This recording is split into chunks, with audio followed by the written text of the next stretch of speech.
Welcome to the Upshot, Multi-World Disc Golf's podcast about the latest in the disc golf world. I'm the editor, Charlie Eisenhood. Joining me, Josh Mansfield. Tuesday, January 20th, following MLK weekend, the Indiana Hoosiers are the national champions in college football. Josh, it's been a great few weeks of sports. Maybe not so much for my San Francisco 49ers, and in some ways not really so much for your Denver Broncos. I'm sorry. It's tough, man. It's tough. It's tough. It's so funny because I checked the score of the Niners game and it was 17-0. And I was like, I don't know if I need to turn this one on. And then you text me and you're like, oh no, the ankle. And I'm like, and so I'm not watching the game, and I'm oh no, C-Mac's out. I mean, a reasonable assumption, right? So I'm like, which Niner busted their ankle this time?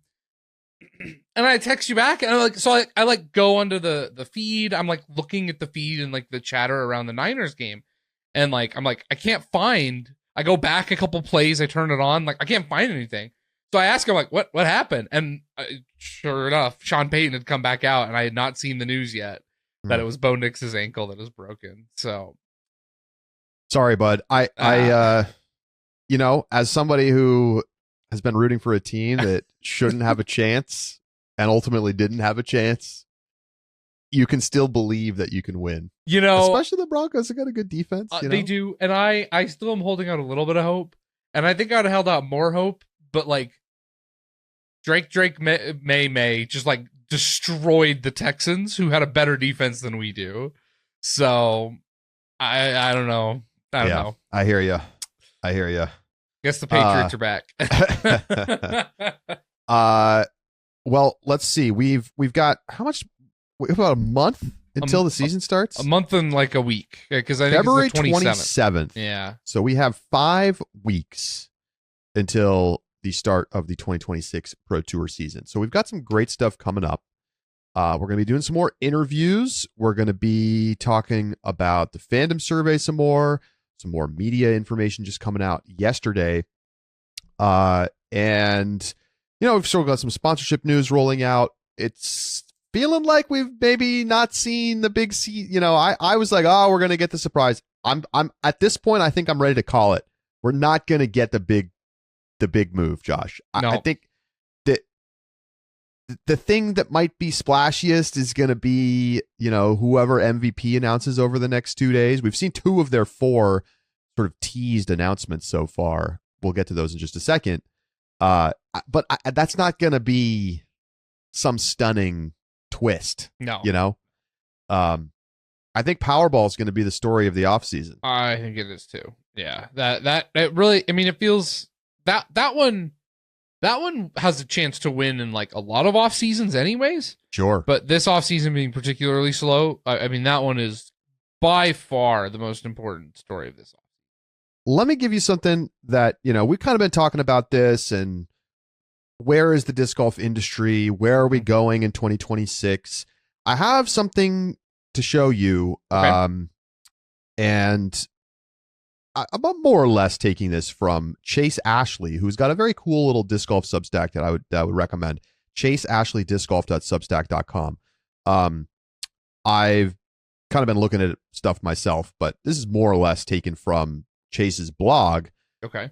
If you recall, Josh, we talked about this before. Chase has been doing sort of Google Trends search analysis over the last 5-ish years. Yeah. Kind of looking at how things have changed since COVID, and the decline in interest since COVID, and the boom. And here is the chart to take a look at. This is using a tool that I had not heard of before called Glimpse, which allows you to sort of take the seasonal variation out of search trends. Because, of course, if you look at disc golf, it's it's swinging because it's people play in the summer, they don't play in the winter. Yep. But this allows you to sort of get a more normalized look over the course of a rolling 12-month average. And they have some algorithm. It doesn't really matter what it is. What I want you to take a look at is the fact that the trend has started to turn up, Josh, after going down for, essentially since COVID. Since COVID, Yeah. it's been slowly trending downwards into the middle of 2025, and now we are starting to see an uptrend. And December 2025 search traffic was up year over year on 2024. So this is, again, another signal that I think we're close to the bottom. Maybe we haven't quite seen it yet, but we're close as things are starting to come back. And if you look at this longer term chart, this is why you shouldn't be worried about disc golf. Okay. Because even at this bottom, we're well above 2019 and previous trends. Yep. Like, there has been a complete level up of the entire trend. And, you know, we've been in a decline since the top, obviously, but we're not back to new lows. Looks like we're starting to steady out and probably go up from here. Well, and there's two reasons why I think the way that we contextualize the decline is difficult. Number one is I think that there was always a concern of like, where is the bottom? Were we going to reach 2019 levels? And I think that was always kind of like the doomsday scenario, was that we were going to reach 2019 levels and lose all momentum that we developed over COVID. But that to me never really felt like the biggest concern. And seeing things like UDisc rounds being up, courses continuing to go up, search traffic starting to rebound, right? All the other indicators that we have some sort of a momentum that is slowing down and even pushing us the other way is an indicator to me that like that doomsday scenario is not accurate. The second reason that this has been and felt so pronounced in this decline is the way that companies reacted to the boom and are now kind of suffering the consequences of the expansion that was unsustainable. And I think House of Discs being the top example of purchasing at the top and then watching that decline, like that puts pressure on businesses, that puts pressure on jobs.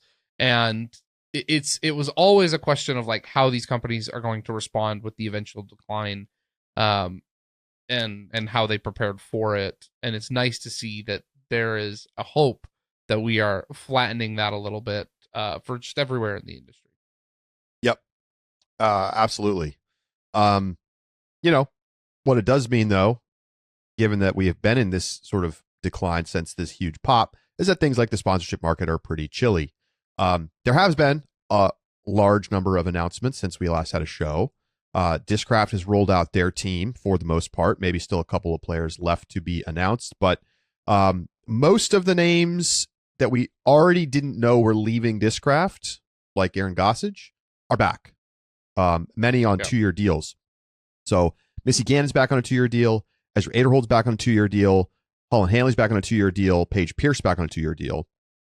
And then a bunch of signings on 1 year is Adam Hammis, Valerie Mondahano, and I think we already talked about Chris Dickerson back for 3 years. So, essentially they are running it back. Yeah. And they lose just a couple of pieces from their top team last year. Okay, question for you. The one that's surprising for me, the 2-year extensions for Holland, Ezra, Missy, I mean, all those make sense to me. Why do you think, which party do you think wanted the 1-year deal on the Hammis side? Is that Hammis betting on himself, or is that Discraft hedging their bets? I really don't know. I agree with you that it seems a little unusual given that everyone else in this tier of performance seems to have gotten a 2-year plus deal. My thought is probably that it's Adam who wanted a 1 year. Because like, I don't know. It's an interesting one. Like, is there some sort of prove it thing here? Is there like was there some why would there be hesitance towards doing a multi-year? Right. I mean, if that's why I think it's Adam, because I actually feel like he played the best disc golf of his career last year. See, and that suggests to me that it wouldn't be Adam, because if Adam just played the best disc golf of his career, like that's the green light go, like get the bag. I guess, but maybe the bag wasn't there to be had. It's not exactly a get the bag off season, I don't think. Sure. So if you think it's Adam, it's like you think like he felt like should have been higher I mean, because of how well he look, played. like he came into the year 1032 rated. He clipped 1037. You know, he was at mid 1030s. I don't see any reason to think that Adam's not going to keep getting better, given the trajectory he's been on. Sure. I mean, he technically has been rated higher. He was in the 1040s back in like 2021. But you know, I think that we've seen him start to really look the part, and you know, maybe the consistency isn't quite there. I think that's what's holding back his rating, frankly. Yeah. Is that, you know, one week he'll play amazing and then the next week he'll play poorly and finish 50th. But you know, I wouldn't necessarily read too much into it, I guess is what I'd say. Okay. I think that's fair. It is just odd to me, given the rest of that tier of players all got 2 years. Not that a 1 year inherently is a problem, but right. Yeah. Right. MVP announced a couple of their players that they had teased: Calvin Longquist and Ida Emily Ness. Two nice signings, I think. You know, This is classic MVP, sort of like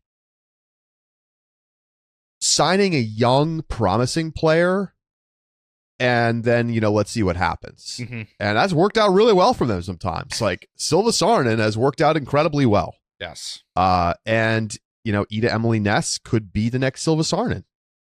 I kind of love this idea of like MVP just leaning into the FPO European market. And because, you know, you got Evelina and Henna, who have, with Kristen, long been the face. But there is just a huge swath of very, very talented young FPO players that you could really take an opportunity to capitalize on. Because, I mean, that like the popularity around those players in Europe is just so high because they're able to compete at the top of the division. Whereas on the MPO side, you know, besides Nicholas Antala, you've got guys who are good, but no one who's really vying for wins all that regularly. And so I think that FPO market is like the prime opportunity to go grab the young players who really can have an impact on a brand because they're at the top of the sport. Are we going to see that next MPO breakthrough player from Europe? I feel like we've been waiting for this for a decade. Well, you know what's so funny? Like, Nicholas Antala probably could be the guy that we've been waiting for. And he's got several wins. Well, vying for majors. Like, I think he's clearly established himself as one of the top 15 players on tour, maybe 10. Yes. I think the problem. I think part of the problem is like how much energy and air Cannon Burr sucks out of the division. Like it's like Nicholas is doing great considering the fact that you have a guy who's winning half the tournaments. Yeah. What did Nicholas have last season? 3 wins? Like, yeah, three wins. 3 wins when you got Gannon Burr who's like notching 7 or 5 or 6 or whatever many he got. Like, it's a great season. It's a phenomenal season. Yeah, I mean, he's right there behind like AB. Right. And so it's hard. It's so funny because like a couple of years ago, before Gannon Burr's just dominance, you'd see that and you'd go, man, that's what a great season from Nicholas, and possibly have even more wins.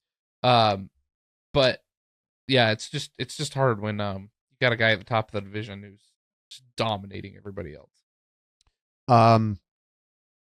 Other notes: Julia Force signs with Latitude 64. 13 years old. So crazy that you're that good that you're like getting competing offers at age 13, but understandable. Given what we've seen. You know, could be the next big thing. Chris Clemens back to dynamic discs. This one is a heart warmer. I gotta say, I'm like, that feels right. I feel like, right. And like, is Clemens gonna be like, yes, dude, I get my discs back? That's exactly how he's got to be thinking. I wonder if he just like kept a bag ready to go with DD stuff in it, like so he didn't even have to like change out discs. He just like swaps bags and is ready to go. Chris Clemens, by the way, you know, a tremendously talented left-handed player, not the top-rated lefty anymore. Anthony Anselmo is now 1039 rated. Really? Now, okay, how many tournaments? He played, let's see. Did he play any DGPT events last year? No. He played USDGC. I think maybe qualified through college nationals or something, or maybe won an A tier. He won the CADL Inc. Presents 2025 Greater Raleigh Open driven by Innova. Oh my god. Which was a USDGC qualifier. So he won that. Played USDGC, finished 26th.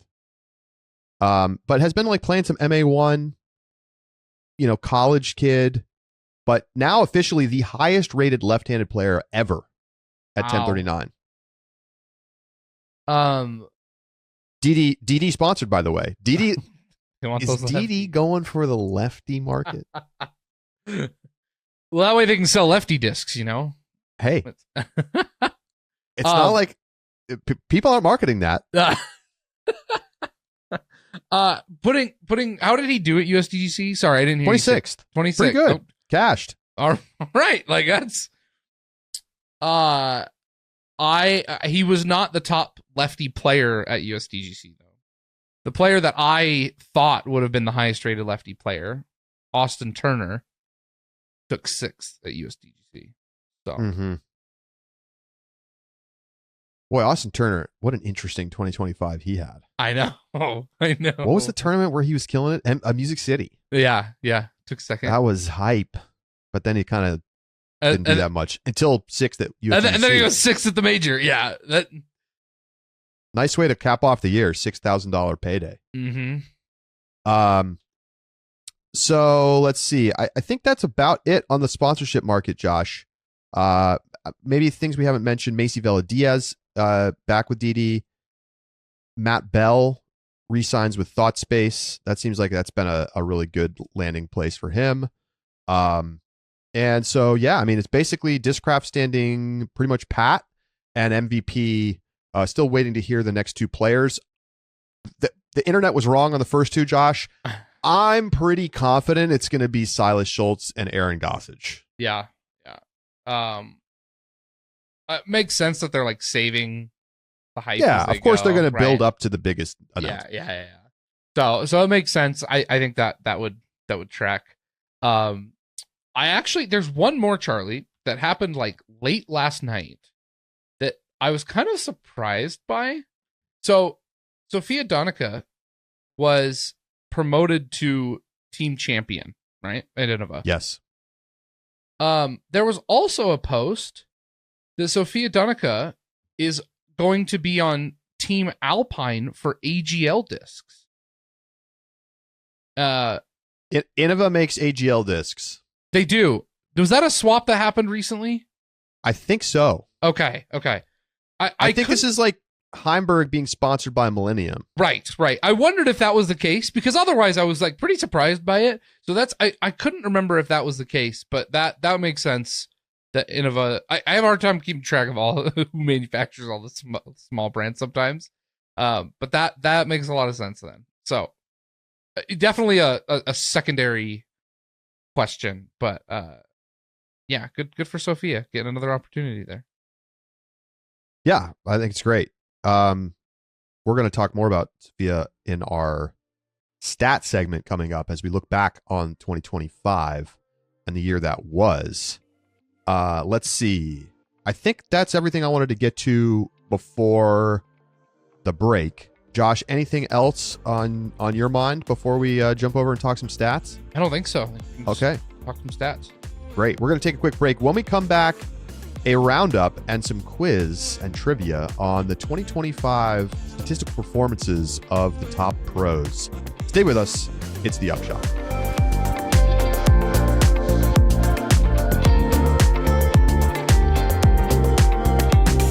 The Upshot is presented by Pound Disc Golf, makers of the best bags in the sport.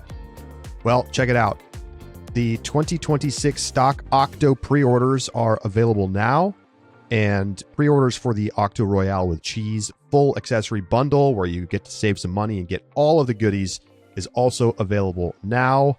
And you know what? One thing that they haven't had before that is now available, you can get a custom rainfly for your Rufus or your Octo. So if you make a custom bag and you want to match your Rainfly to your bag, you can do that.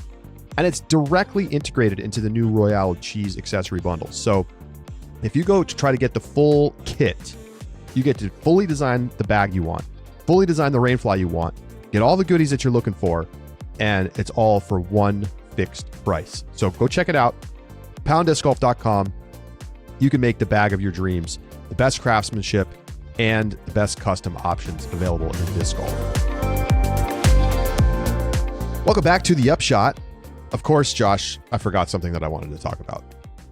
Probably like the most important news of all that we talked about. I know. The reason that we haven't talked about it is because we did a sub bonus kind of rapid reacts to the news coming out. And that is that the PDGA announced the 2028 World Championships location, as well as the 2027 European Open location, along with some other majors. Those are both sort of highly anticipated decisions because we already know where Worlds is going to be this year, next year, and in 2029. 2028, we're going back to Virginia. Nate Heinold running it back, Ivy Hill, New London Tech in Lynchburg, Virginia, 2028. So 4 years after the tournament was held there in 2024. And then the 2027 European Open will be in Sweden at Ale. It's been the number one course in the world at times. I think it's number 2 right now on UDisc.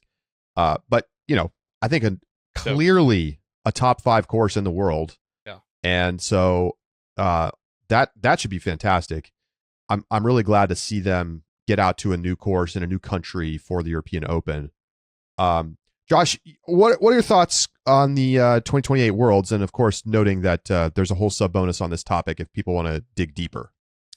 Yeah, you published an article on Facebook, and for those keeping note, on the 90, 50, 10 segment, someone commented, first comment, wasn't Josh 90% sure this wasn't going to happen? Yes, I was. And I was wrong. And I sometimes I'll say things and I'm like, yeah, that was dumb. Like that was a lower, I was way too bullish on that. I looking back and still I do not regret that take. I was very confident in that take. I think it should be concerning that Nate Heinold was the only bid again. The current bid system where we hope and pray that we get a tournament committee or director that is willing to take on the task of running Worlds without the kind of established record that someone like Heinold or Jeff Spring have, is I think it shows that the PDGA's bid system is broken, that unless we either need to change what we're looking for, get a committee on the PDGA who really runs it and works with and finds teams. And honestly, that committee might even need to be headed by Nate Heinold, right? Maybe Nate Heinold needs to be the permanent Worlds tournament director that goes and finds courses and communities that are willing to work with him to create a world championship in their city. But our current bid system is just not working, and whatever it needs to be, it's got to change, because I wouldn't be shocked if Nate Heinold was maybe not. I mean, I don't know. Maybe Heinold plans on bidding on every Worlds, but I wouldn't be shocked if Heinold's like, yeah, no, I wasn't planning on bidding, and PGA was like, we don't have a bid. They did that with Jeff Spring back when we did Vermont Worlds. I wouldn't be shocked if that's happened other times that we haven't heard about, and it's tough that we are. Charlie, you raised the point on the sub bonus. It feels so fresh because we were just in Virginia. And so that's part of why it's a little bit hard to swallow. But I mean, we're doing tournaments between now and then in Virginia that are we're doing Champions Cup in Virginia. So I'm disappointed. I'm disappointed that I was wrong on this one. Not because Heinold's not a great tournament director, not because Heinold doesn't run a great world championship, not because Virginia's a bad Worlds place. I was just excited for something new. Yeah, I mean, I think the question for me is how are we planning an event to the scope of Worlds going forward?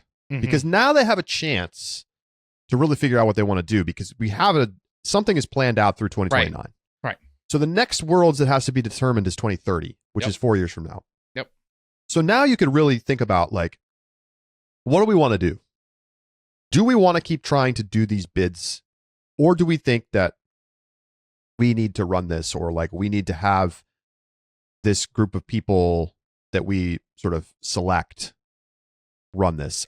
I'm not sure. I mean, it's an interesting note in the article on the PDGA website. There was an event that they didn't get a bid for. They got absolutely no bids. And they said instead of like trying to kick the can, they're just going to run it. And they just picked a TD and they're going to do it themselves. Now, this is for one of the masters, or so I think Tim Selinsky maybe. Sure. So it's not, it's not the same thing, right? Like Worlds is really in a league of its own in some ways. Oh, it absolutely is. Yes. But I think that is an interesting signal that perhaps the PDGA will go in this direction. And I just like, how else are they going to do this? Or are they just going to say Heinold and Spring will run the Worlds forever? Yeah. Because this is going to be in 2028, it'll be the third Worlds in 5 years that Nate Heinold will TD. Yes. And he did 24 Virginia, 26 this year in Michigan, and then back to Virginia in 28. Which again, I don't think there's anything wrong with that. It's just that if you're only getting one bid and it's from Heinold, how is somebody who is not already running like super high level events going to get this opportunity? Now, I still think we could have like Iowa 2030 or 2031, something like that. But I just wonder if it's gotten too big for most TDs to handle. And that's why people aren't even putting in a bid, because they're like, right. I can't do this. Right. I don't have the experience or the skill to pull off an event of this magnitude. And that's reasonable, which is why you see majors run by like, the PGA runs its own majors for the most part, except for, specific ones that have what's long 100-year history, like the Masters. If you expand just a little bit, 23 to 28, UC's Worlds will be the only world championship not run by Nate Heinold or Jeff Spring. Right. But again, like there's an experience level that is required to run a tournament of this magnitude. So I think people are sort of self-selecting themselves out, because other events are getting multiple bids. Yes. U.S. Women's gets 5 bids. Yes. Yep. Well, multiple bids for lots of stuff.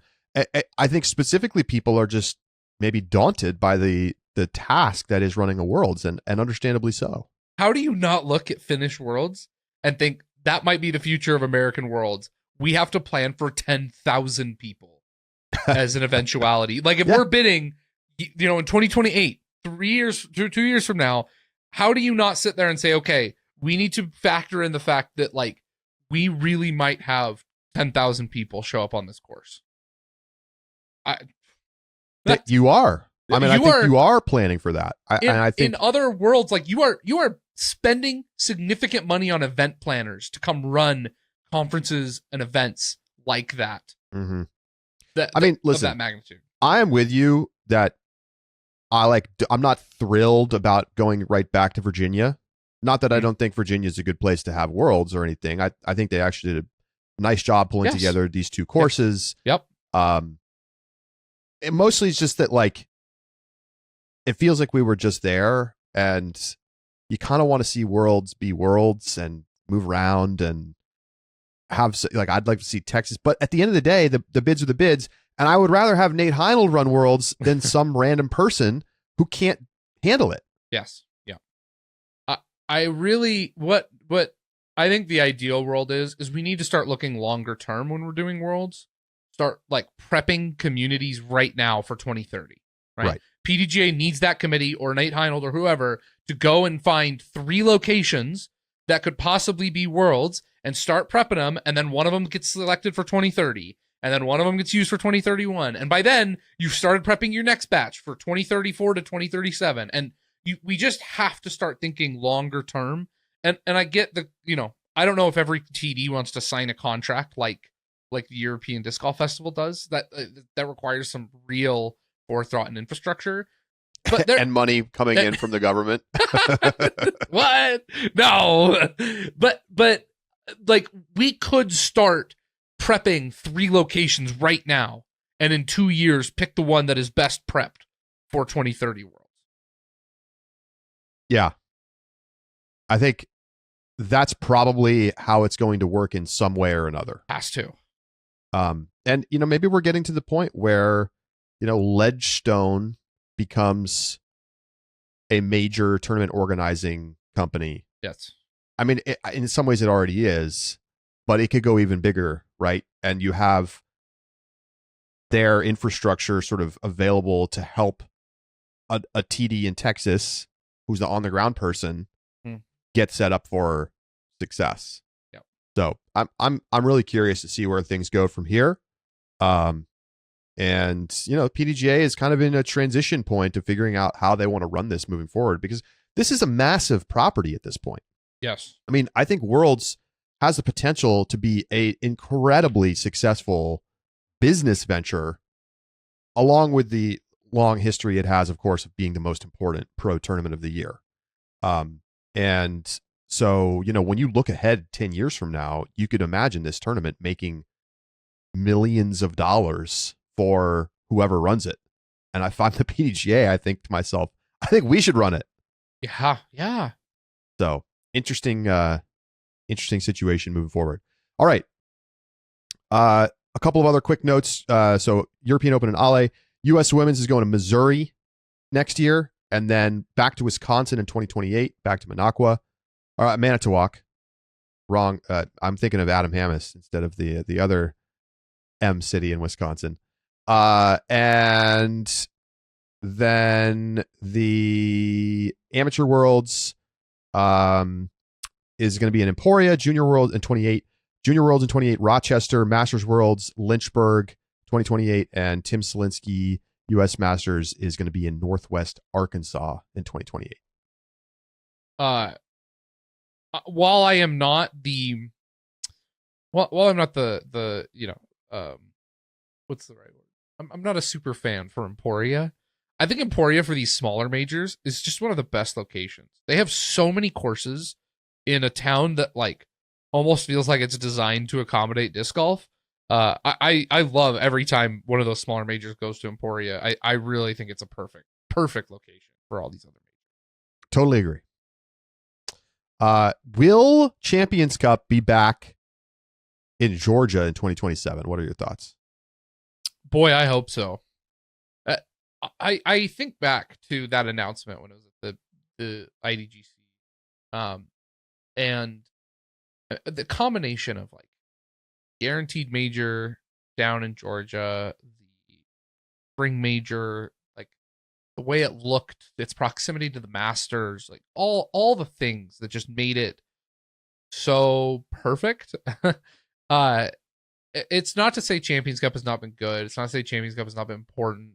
But I think to like what could have been of if we had just been able to stay there for the past 5 years, the way that tournament would feel, the prestige, I think it would start to feel like it's carrying, the excitement around Masters Champions Cup, both happening right there in the spring, all in the same, right next to each other. Like that kind of excitement, I think, is something that Champions Cup unfortunately has missed out on.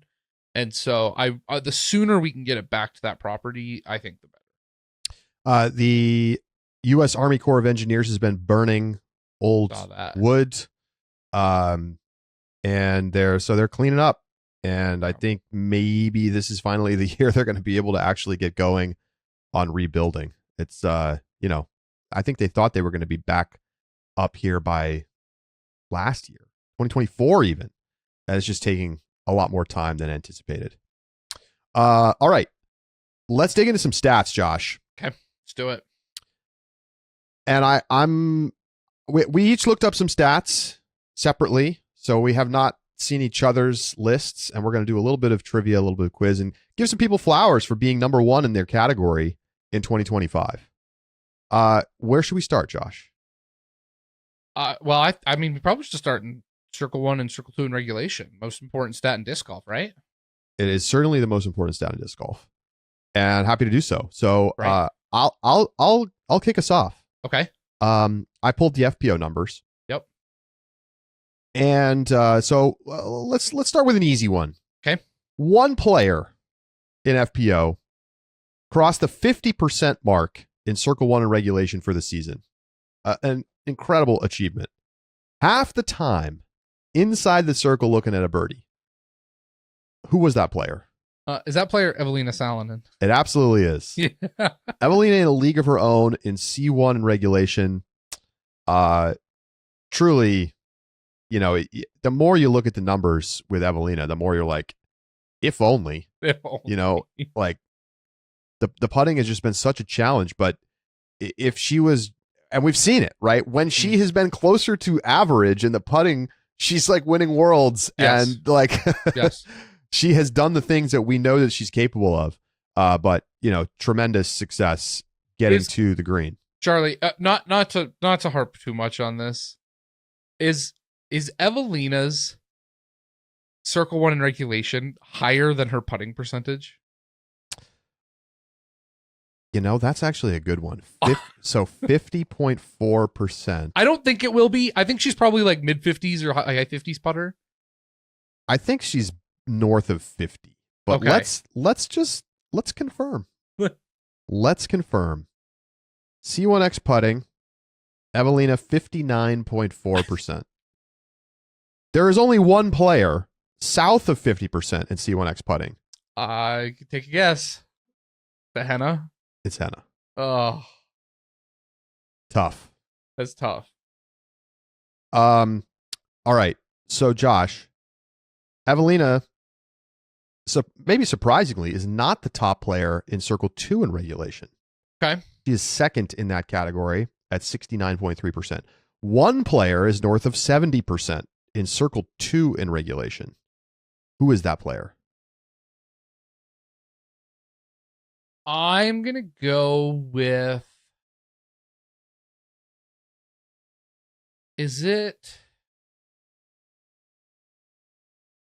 I'm going to go Holland Handley. Hanley is not a bad guess. She is fourth in the category at Okay. 64.1%. Okay. So I will give you another hint. It's a European. Is it Silva? Nope. Silva's sixth on the list. Sixth? North of 60%, which is kind I- of like the elite threshold, I would say. Okay. So, I mean, Henna. Oh, well, Henna, or is it Kristen? Is Kristen on the... I have Kristen in my stats. I'm going to go Kristen. Kristen is correct. Yes, Kristen 71.1% on the season. It's easy to forget It is.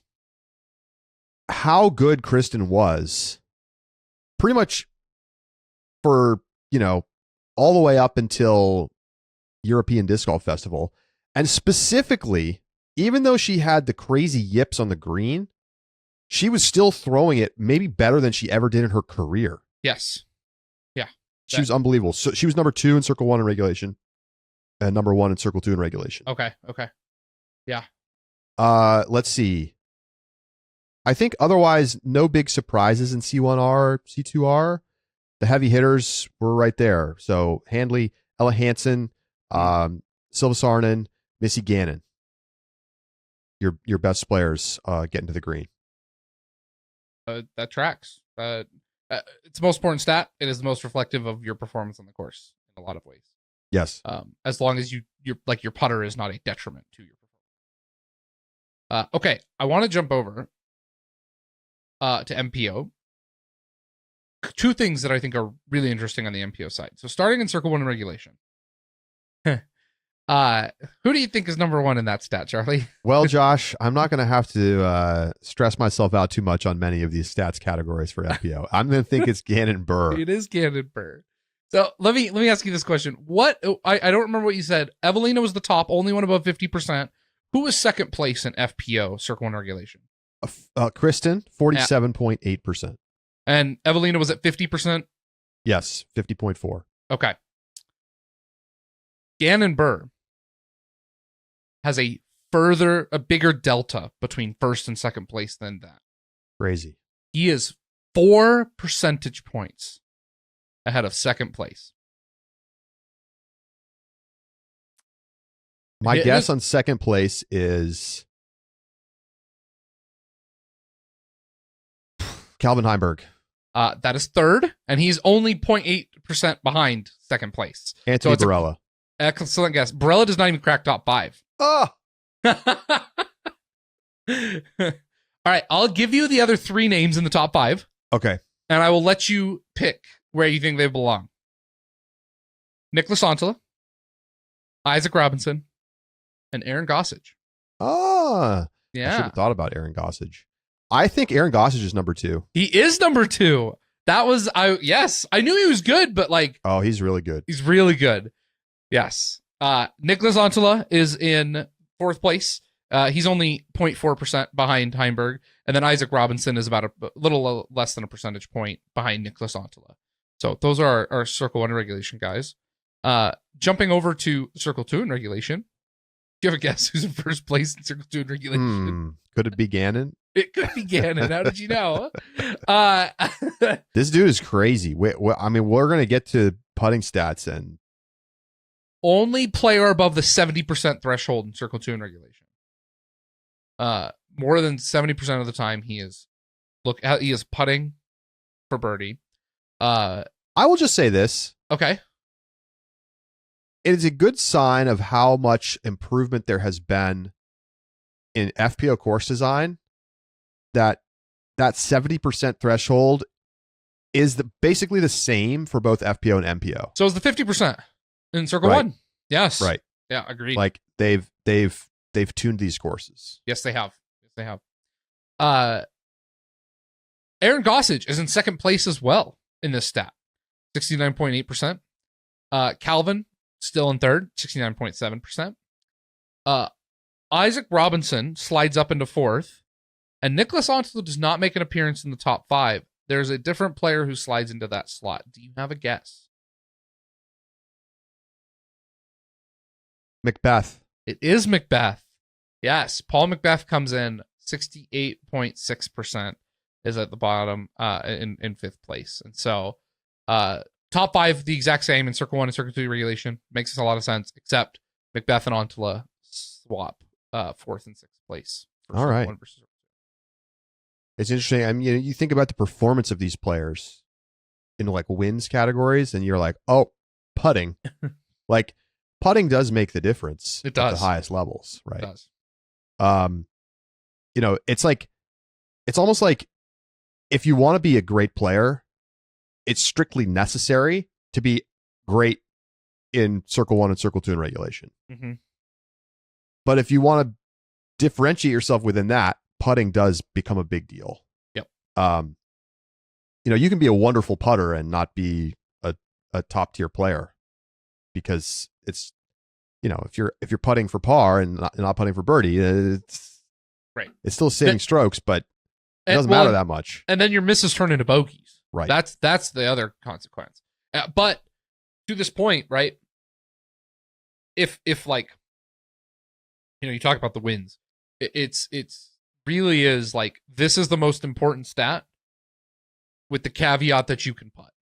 And that's why Evelina is not more successful. That's why Aaron Gossage is not more successful. Yeah, 100%. All right, well, let's stay in MPO. I'll take you over to some putting stats. Great. Let's start in Circle 1. Can you name the top 3 Circle 1 putters on tour? I think it's doable. I think it's possible. Okay. I want Gannon Burr. Is he not? Technically 4th, although basically tied for 3rd. So I will give you partial credit. All right. Thank you. All right, I'll take that. Okay. So at that point, I want Andrew Marweed. Correct. He is number 1. Yeah. Yet again, 92.8% C1X on the season.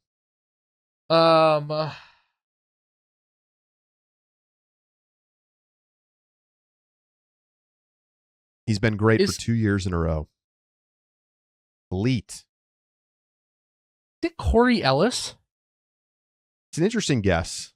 It's not correct. I felt like we've talked about him in putting, but we will talk about him more soon.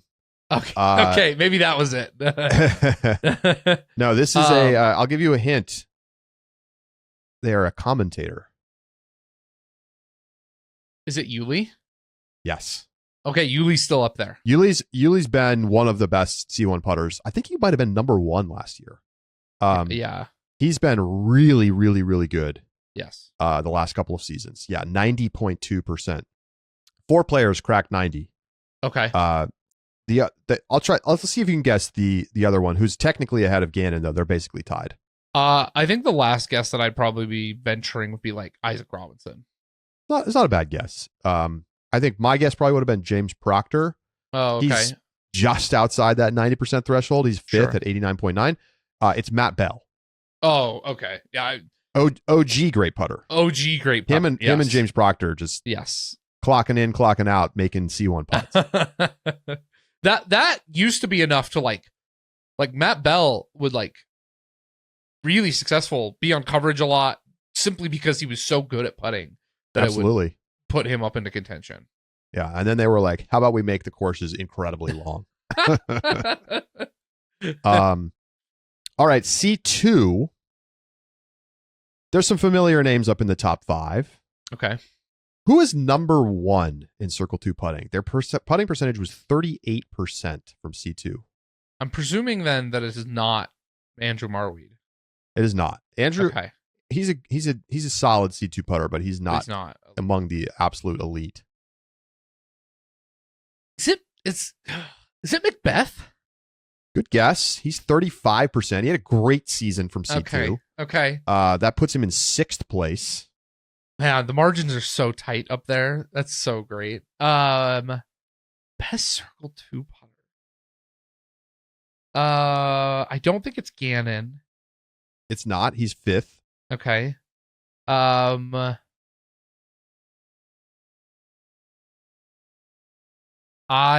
guess I think the last guess I would venture here would be, we'll say Calvin. Again, not bad guesses. And other guys who have been typically considered excellent C2 putters are still up near the top. Mm-hmm. Guys like Ricky, who's in 3rd, Eagle McMahon, who's in 4th. Okay. I was surprised by this one. There was a name you just said a moment ago where you're like, could it be this person? Oh, is Corey Ellis the top? It's Corey Ellis. Really? 38% C2 putting. Wow. Can you imagine making C2 putts at that rate? No. What a dream. No, absolutely. Shout out to number 2, by the way. Someone I don't really know. Lucas Carmichael, 36.8%. All right. I also am not. And then Rick, Eagle, Gannon, Macbeth, north of 35%. All the names I would have expected in that range. Yeah. Right. Yeah. Cool. Well, I probably should have just kept going with the driving stats, but I've got some driving stats for you, Charlie. Okay. Going back over here. Fairway hits. Are we in MPO or FPO at this point? We're still in MPO. I was going to wrap up MPO real quick. These are kind of the tertiary stats. I'm going to give you. So let's. I think a lot of these names are ones that you'd expect. I'm going to let you guess who you think is at the top. Of fairway hits. Yep. Nicholas Antila. Nicholas Antila actually doesn't even crack the top 5. Wow, interesting. Yeah. I mean, I don't really want to guess Gannon, but I guess I'm going to guess Gannon. It is also not Gannon. Gannon also doesn't crack the top 5. This stat to me, I question its like reliability. I would imagine that like the way different people count this stat can influence it. Gannon is 6th and Nicholas is 7th, and they are within 1.5 percentage points. Okay, so it's like kind of all about the same up the top. They are crammed. Calvin is 2nd. He is 1/100th of a percentage point behind Paul Macbeth. Oh wow, it's Paul. Okay, it's Paul. In the order: Paul, Calvin, Isaac Robinson, Aaron Gossage, Kyle Klein is the order.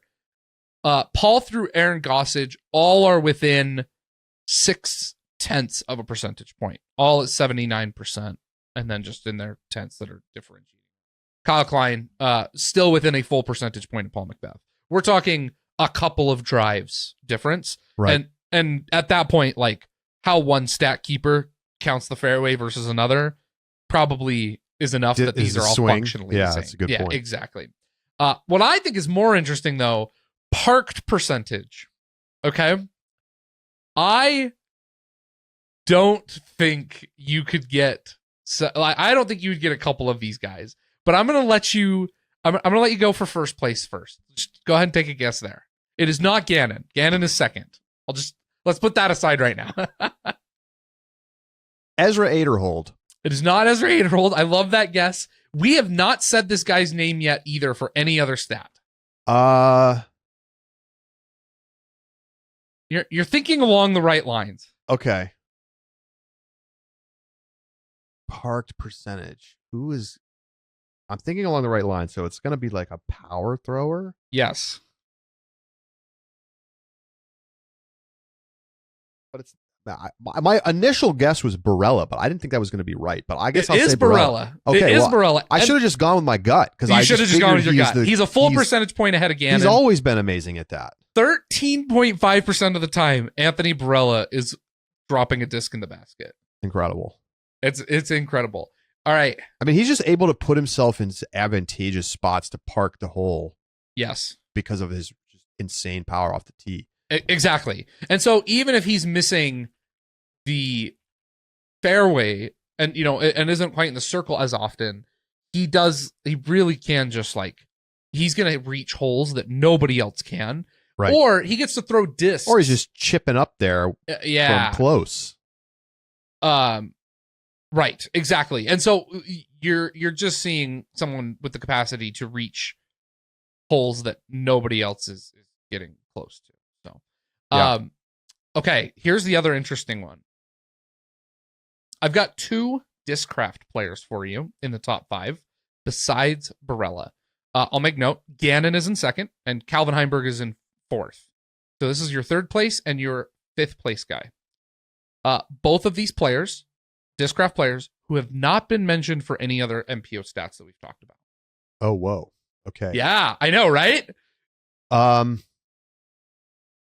I mean, I guess I have to guess Adam Hammis for one of them. Adam Hammis is 5th. That is correct. And for the 3rd place, no, there's no way it's Dickerson. It is not Dickerson. Nope. Give me a second. I'll take as long as you want.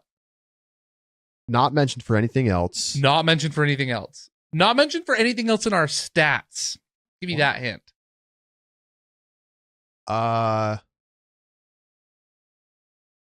I'm trying to think of who's on the team. Oh, have we not said Ricky's? No, we said Ricky's name.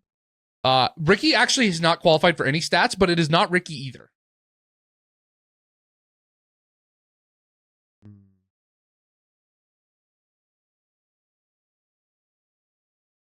This one makes me happy. It's so hard. I got a wild guess for you. Okay. And the only reason is that I saw his name pop up on another category. Yep. And it makes me think maybe this could correlate. Luke Taylor? It is not Luke Taylor. I love the guess. Austin Turner. Wow. You know what's funny? Because I was thinking about guessing him at number 1. Because I was just thinking about people who are really powerful. And I was like, there's no way. But that's actually really impressive. Damn. It is. It's someone who throws far. He's got crazy talent, man. He does. And the lefty, I think, lets him access holes that other people might not be accessing in the same way. Sure. Yeah, it was very surprising, but good for Luke Taylor. When these course designers make these, left to right holes, they often make them a little shorter because they're thinking forehand. Exactly. And so then Austin's like, all right, park job, backhand. That's very cool. All right. Well, let's finish up MPO since we're in the zone right now. Okay. Let's do it. Scramble percentage. For so long, this was Ricky Wysocki's category. Yes. He was Tricky number Ricky. 1 forever. Yep. He's not anymore. Oh my. He's number 6. Oh. So my question is, he is among the clear elite though. the threshold for what I would call like super elite in this category is 55%.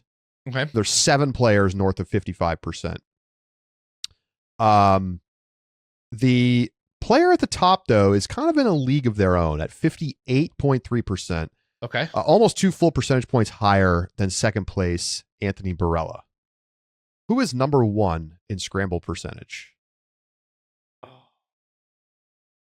So this has got to be somebody gets out of trouble well, has a diverse game, also putts well. Putting scramble percentage is often a reflection of putting, or at least it correlates very highly too, because you just have to make the putt after you kind of get yourself into position. Yep. Well, I think I'd be silly just not to stick a Gannon Berg guess in there. It's a good guess, but it's not correct. Okay. He's 4th. Okay. Gannon is insane because he's literally top 5 in every single category. In every category. That's why he's dominant. Yeah. Requires you. Is it? I don't know if he puts well enough. Is it? It's not. Is it Calvin Heimberg? It's Calvin Heimberg. Yeah. Nice get. Yes. Nice get. Yes, it's Calvin Heimberg. I was kind of impressed by that. I mean, he's obviously got super arm talent on both sides. And his putting has actually been pretty darn good this year. His putting's been good, and that's it. Really, you really do need to be a pretty decent putter if you're gonna be a good scrambler. So great stuff there. Heimberg 58.3, Barella 56.6. Shout out to Bo McLaughlin in 3rd. Then Gannon, Luke Taylor in 5th. Okay, there's the Luke Taylor announcement. Ricky Wysocki in 6th, and then this DGA sponsored player in 7th. Is it Cole Redolin? Nope. Andrew Marweed? Nope. Uh-oh. I don't know. Who else did DGA sponsor? He's from Alabama. Uh-oh. Josh doesn't know ball. Well, is Matty O's the only Alabama? But yeah. I guess I also don't know that I would have known this person's from Alabama. He has a very southern name. Let me say that. I don't know. Sullivan Tipton. Yes, he's from Birmingham. My goodness. But that's like being like, oh yeah, we're talking about like college football coaching stats, and you being like, oh, he's an Alabama coach. It's like, oh, Nick Saban. No, you idiot. You don't know ball. I didn't call you an idiot. I just said you didn't know ball. No, yeah, it's okay. Okay, that's a hard come on. It's a hard game. Come on. OB rate. Gannonberg is number 2. No surprises here. Who's number 1? By Calvin like Heimberg. a huge, almost a full percent better. 8.3% OB rate. Elite. Not Heimberg. He is in the sub 10% category, which I would call super elite. Yeah, for sure.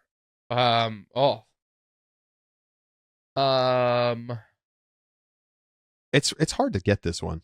Is it? Don't give me states because that doesn't help me. It is a fellow Discmania sponsored player. Is it Kyle Klein? Yes. He hits the fairway a lot, so that Kyle. Yeah. 8.3%. Really good. And then Gannonberg, Nathan Queen, Mason Ford, Andrew Presnell, Chris Clemens, Calvin Heimberg, Nicholas Antela.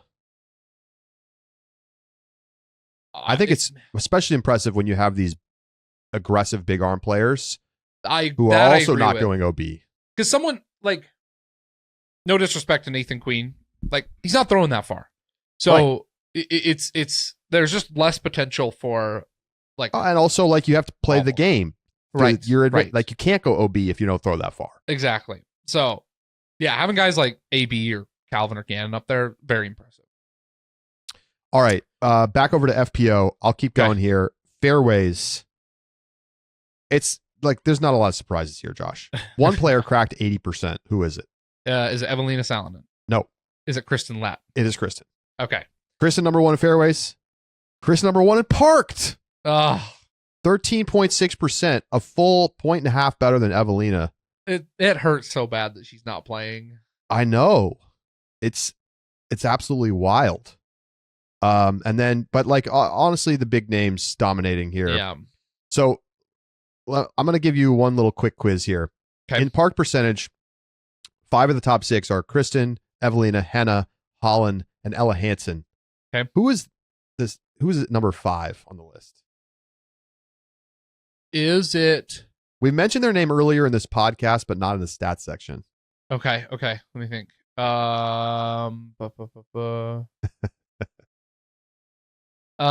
It's not Ida Emily Ness, is it? Nope.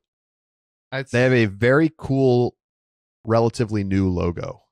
Oh, Sophia Dunica. Yes. Yeah. She bombs. Yes. She really does bomb. Sophia Dunica is a breakout candidate of 2026 for me. She could win a tournament.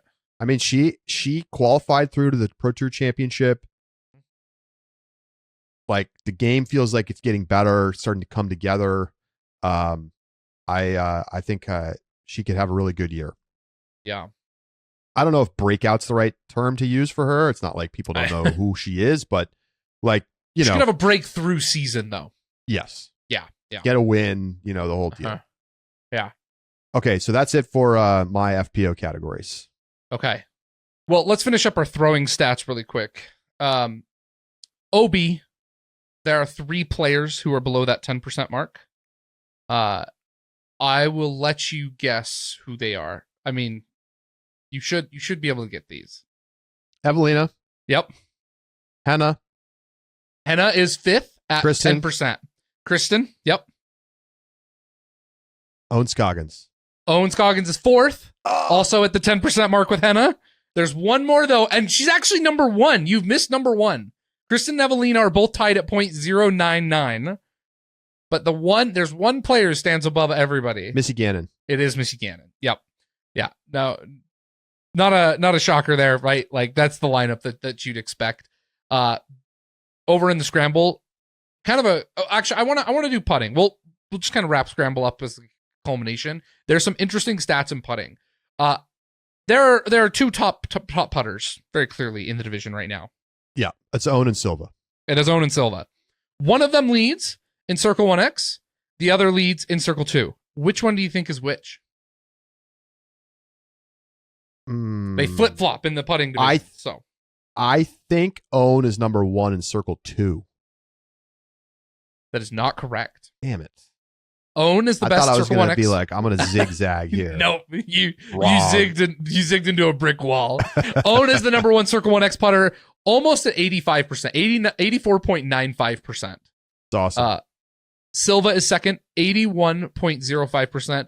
Deanne Carey, only 0.04 of a percent behind Silva. Like one putt, literally one putt behind Silva. And she gone. Putting. And she gone.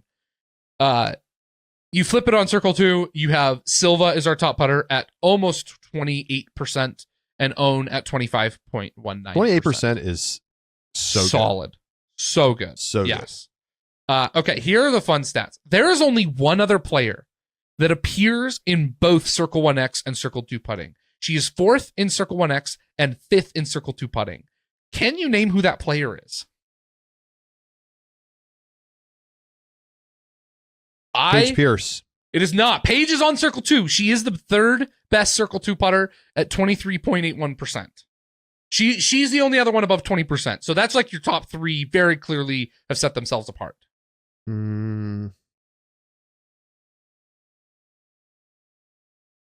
I will be so impressed if you get this. God, I don't know. She got a win. Madison Walker. It is not Madison Walker. Cadence Burge. Is top in both. I'm not shocked. I'm not shocked. Cadence Burge. I knew she was a good putter. I didn't know she was this good. Yeah, no. She's so nasty. good. She's nasty. 4th. She cracks the 80% mark in Circle 1 putting. She's 19.24%, 5th place in Circle 2 putting. Top player. Very impressive. Very impressive. Over on Scramble, it's kind of a combination of the names that you've got here. Kristen, number 1, 52%, the only one above 50%. Silva comes in next at 45%. Missy's at 45%. Cadence Burge is at 43%. And Owen is at 42%. So, best putters, best throwers, mash them up, and you've got your scramble percentage. So, that's all I've got over on the FPO side. Well, shout out to the shout out to the players who've been able to stick to the top of these lists. I mean, Yeah. Kristen Latt, it's like, holy smokes. Hard to believe she's not playing. It hurts. It really does hurt. And Gannon, my goodness. Oh my god. Who's going to stop this guy? Yeah. And anybody else raise their game enough to, like, can he keep getting better from here? Given his age, you'd think it's possible. I 100% think it's possible. Could you imagine if he just keeps improving year over year for the next 5 years? We're going to be in for a serious level of dominance, and we're going to start having the GOAT conversations if that happens. Yep. That simple. All right. Well, great stuff. Do you want to make any predictions for this coming year? And let's take the big categories. So like C1 reg, circle 1 putting, circle 2 putting. Those are the ones that really feel like are the most interesting. Here's my big prediction. You ready for this? Give me Gannon Burr to top at least 3 of the 4 big stats. Wow. I'm gonna say Silva comes in number 1, circle 2 in reg. Evelina stays number 1 in circle 1 in reg. Okay. And Silva goes number 1 in circle 1 and circle 2 putting. So you think Silva does 3 out of the 4? I think Silva might have a monster year, Josh. You think it's the year of just dominance between? Well, I think MPO. You think FPO. I love that. Yeah, my question is going to be circle 1 regulation. Can Silva move up enough there? Sure. Yeah. Because she was really good. I mean, she was 5th, but she was 5th, like way behind some of these other players. So that'll be the question. But I think Silva's ready to. I mean, she could be the number 1 player at the end of next year. She could. Yeah, she totally could. Should be a fun 2026 season. All right. Let us know your thoughts on any of this. Upshot at ultiworld.com. Don't forget to get yourself an Ultiworld Disc Golf subscription. Lock in right now. Get yourself an annual subscription. It's $50. You get the Discord, all of our sub bonus shows, including all of our live rapid reacts following every single Elite Series and Major. And the best place to talk disc golf on the internet is the Ultiworld Disc Golf Discord. So we hope to see you there. Charlie, I think I've mentioned this before. When we were like doing one show a week on like Wednesdays, we came up with the rapid reacts because we just hated that we were waiting until Wednesday to talk about tournaments. And now I think we are generally the fastest chatter about any disc golf news and tournament because we just jump in the Discord and have it live. Like I think last week we did it. I mean, there's 4 times PM on a Friday. There are times when the last putt drops and we start. Yeah, like that. We pause for the interview. We pause to listen to the interview live together. Yes, yeah. You cannot get faster. It's not always that fast, to be clear, but it's a lot of fun. I certainly love being able to talk about tournaments right after they happen. It's fun. And it's always a lively environment in the Discord. So we hope to see you there. It's a great time to lock in. And of course, you can also sign up monthly. It's less than $5 a month if you want to just come in and check it out. We would love to have you. Okay, for Josh Mansfield, I'm Charlie Eisenhood saying so long. We'll be back with you on Thursday. We've got a bunch of fun stuff coming up before the start of the season, and we're ready to roll for 2026. We'll talk to you Thursday right here on The Upshot.